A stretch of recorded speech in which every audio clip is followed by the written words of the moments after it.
Our next presentation has two presenters. The first is Mauli Gamhewage, and she's a Master of Soil Science student at the University of Manitoba. She is from Sri Lanka, and that's where she obtained her Bachelor of Science in Agricultural Sciences and Management.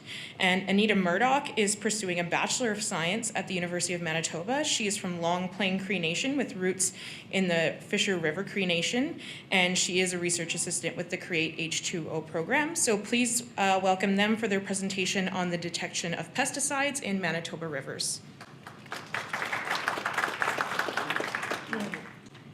Thanks for the introduction. And today we're going to talk about the results of my research on detections of pesticides in 4 Manitoba rivers. As you know, the pesticides are the substances that we use to kill harmful organisms. And there are 3 main categories of pesticides: herbicides, fungicides, and insecticides. We use herbicides to kill weeds, fungicides to kill fungus, and insecticides to kill harmful bugs.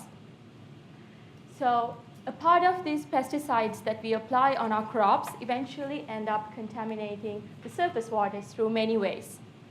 After a rain event, it can surface runoff to the surface runoff to the lakes and rivers.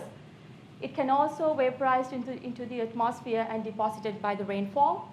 It can leach down and contaminate the groundwaters and eventually contaminate the surface waters. In 2015, Fisher River Cree Nation, they were interested in looking at these kind of pesticide contaminants in their Fisher River. So we designed a study to identify the types and concentrations of pesticides in 4 major rivers in Manitoba. The objectives of my study were to assess the impact of land use along the rivers on the types and concentrations of rivers, and to compare the pesticides in water column versus bottom sediments. Now Anita will give you a brief description about Fisher River Cree Nation. Hi everybody, my father is actually from Fish River, and so I have a bit of knowledge about the area. So I helped Mauli last summer. I just want to tell you that the Fish River is actually named for the animal, the fisher. The river flows through Fish River and also Peguis Cree Nation.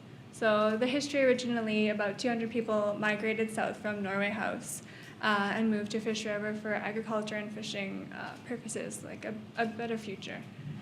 So today, about 1,700 band members live on reserve, and my father and my mushum did tell me that the water was very clean and clear and very drinkable and had many uses for all the communities. But today it is deemed undrinkable unless first treated by the water treatment plant, which is fairly new to Fish River. So this is my study area. I sampled 4 major rivers: Fisher River, Red River, Winnipeg River, and Manitoba River. I'll be discussing about the sampling locations when we move on to the result section. So I collected water samples and bottom sediments. In most of the researchers, they only look at the pesticides in water section, but we wanted to have a look at the bottom sediments as well to see what's retaining in the bottom sediments. So water samples were collected using grab sampling method, and bottom sediments were collected using an Ekman dredge. In Fisher River, I selected 3 sampling locations: F1 at the source of the river in the Fisher branch, F2 is close to the Fisher River Cree Nation border, and F3 is close to the mouth of the river near Lake Winnipeg. So as you can see here, from F1 to F2, which is showing the Fisher branch, is mainly an agricultural area, and when it moves on to the Fisher River Cree Nation, it's mainly wetland shrubs. So the results of the Fisher River showed that MCPA was the most frequently detected pesticide in both water and bottom sediments. MCPA is a herbicide that's widely used in Canada and most of the countries in the world. MCPA in water column had the maximum concentration of 70 micrograms per liter and 28 micrograms per kilogram in bottom sediments. This slide shows the 5 most frequent detected pesticides in the Fisher River, and you can see that 4 of them show a peak at F2, which we can understand that the croplands in the Fisher Branch is mainly contributing to the pesticide loading in the Fisher River than the other land areas. We also noticed that the highest concentration of pesticide in bottom sediment was MCPA, regardless of the sampling location or the sampling event, except the month of May. In Red River, we had 6 sampling points, and we sampled, Anita, me, and other students, we sampled the Red River over 8 sampling rounds. The R1 is close to the US-Canada border. R2 is the south border of Winnipeg in St. Norbert. R4 is the north border of Winnipeg. R3 is a point in Assiniboine River before it enters the Red River. R5 is the city of Selkirk, and R6 is the mouth of the river. So as you can see in this map, Red River flows through a large agricultural area except the city of Winnipeg. The results of the Red River also show that the most frequently detected pesticide was MCPA, with maximum concentration of 20 micrograms per liter in water and 346 micrograms per liter in bottom sediments. So throughout 8 sampling events, 4 sampling events showed that the highest concentration of pesticides were detected at R4, which is the north border of Winnipeg. Here you can see that R3, or the Assiniboine River, do not contribute much to the pesticide loading in the Red River. But there is, out of these 8 sampling events, in 4 sampling events, there's a considerable increase in the pesticide concentrations from R2 to R4, which helps us to understand that in some months during the summer, pesticide loading is greater in city of Winnipeg than in agricultural areas. We had 3 sampling points in Winnipeg River.